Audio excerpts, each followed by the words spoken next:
Hi there, my lovely 112 students on Tuesday nights. It's lovely to hopefully get to see you, even though we get this digital realm out of the way.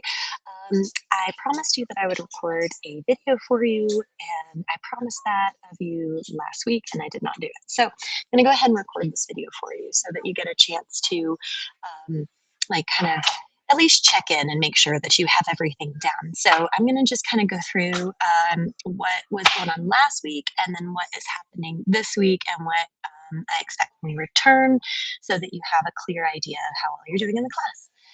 So the first of all, I sent this out last week, and so I know that it seemed a little heavy, but I did want to scaffold things so that you felt confident working with poetry. I know poetry can sometimes be a little bit convoluted or difficult to manage. So last week, what we were focusing in on is word choice, structure, and sound, and kind of starting to get used to these different types of pieces. So you got a chance to like read and annotate Wild Geese, as well as look at like Baka, and I'm offering this poem, and Billy Collins as like an introduction to poetry. So, if you did not get a chance to finish, last week we had a smattering of poetry as our forum post with a live digital annotation of Wild Geese.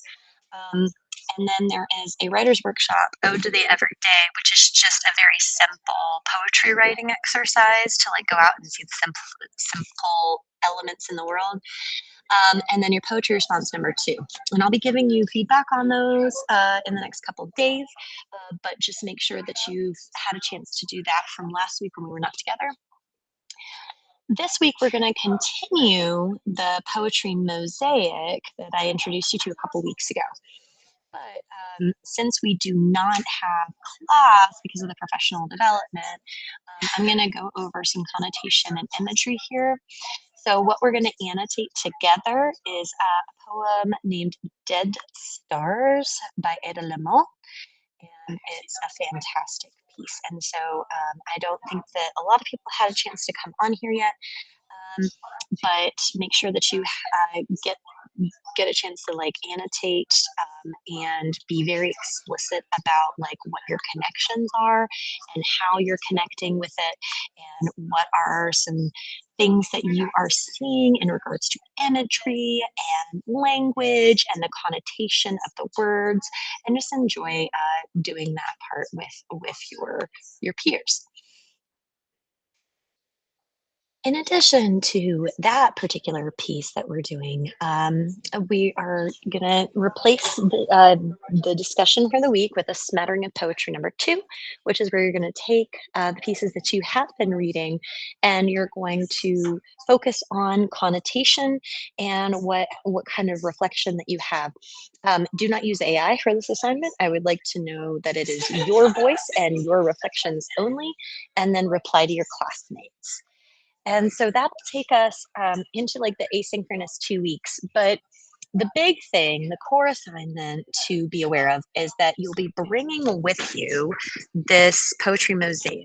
Um, and we talked about it together when we were together last. So, just as a reminder of your poetry mosaic, you're going to connect big themes with images and lines on the outside. And then you're going to write a poetry response based on your poem and your explication of that poem.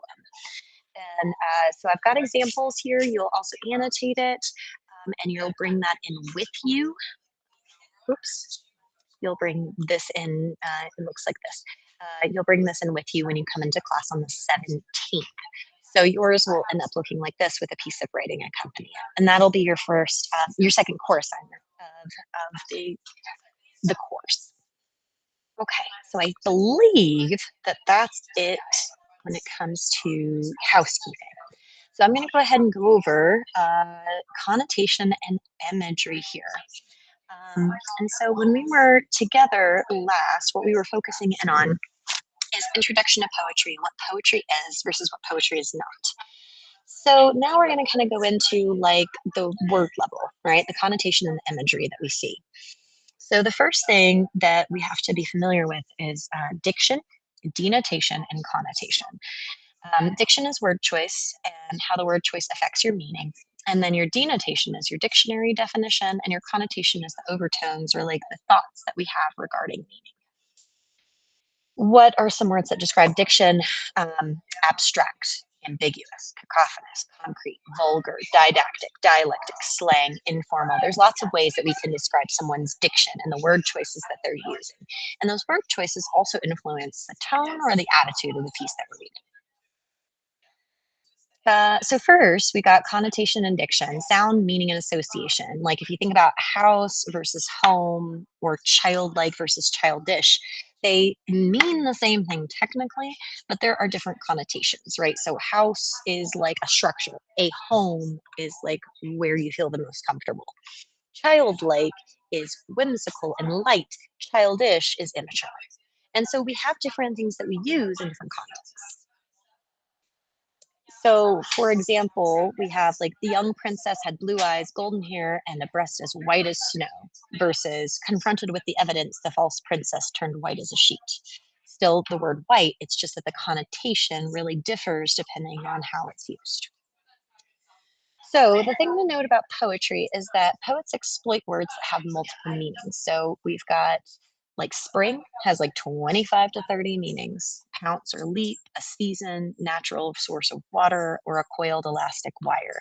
Some applications of language use only the meaning and do so precisely, such as science and law, but language and literature is not like that. And so poets make use of the whole word and they focus on ambiguities and pluralities. So here's a good example of a piece that we can walk through together.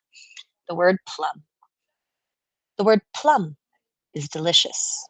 Pout and push, luxury of self love and savoring murmur, full in the mouth and falling like fruit, taut skin, pierced bitten, provoked into juice and tart flesh, question and reply, lip and tongue of pleasure. I love this piece. And part of the reason why I love it is that it's so built on the connotation and the images that control it, right? So it's literally talking about the word plum, right? So you start with the P, pout and push,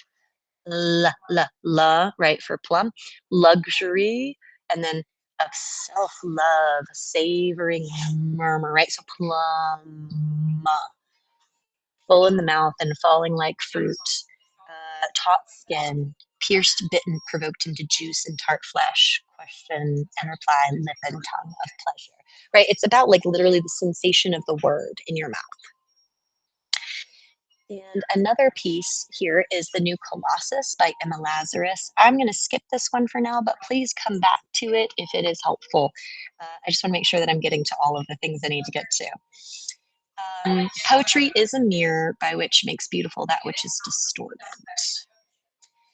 So imagery, similar to words and connotation, is that through the like language of sense of experience, we have like this musicality and rhythm and the images that it creates there, and then the sensual experience of like the actual words and like what they represent, right? So you've got types of images like visual mental pictures, sounds, you've got smells, taste, touch, internal sensations, and then of course kinesthetic movement. And so, imagery in general is an effective way of evoking vivid experiences to convey emotions and suggesting ideas. And so, it creates that like replication of sensations. Okay. And then the sharpness and vividness of any image will depend on the specificity of detail and then also like how well it's described, right? So you could call something a bird, called hummingbird, but if it's a ruby throated hummingbird, then the image becomes more focused and more controlled.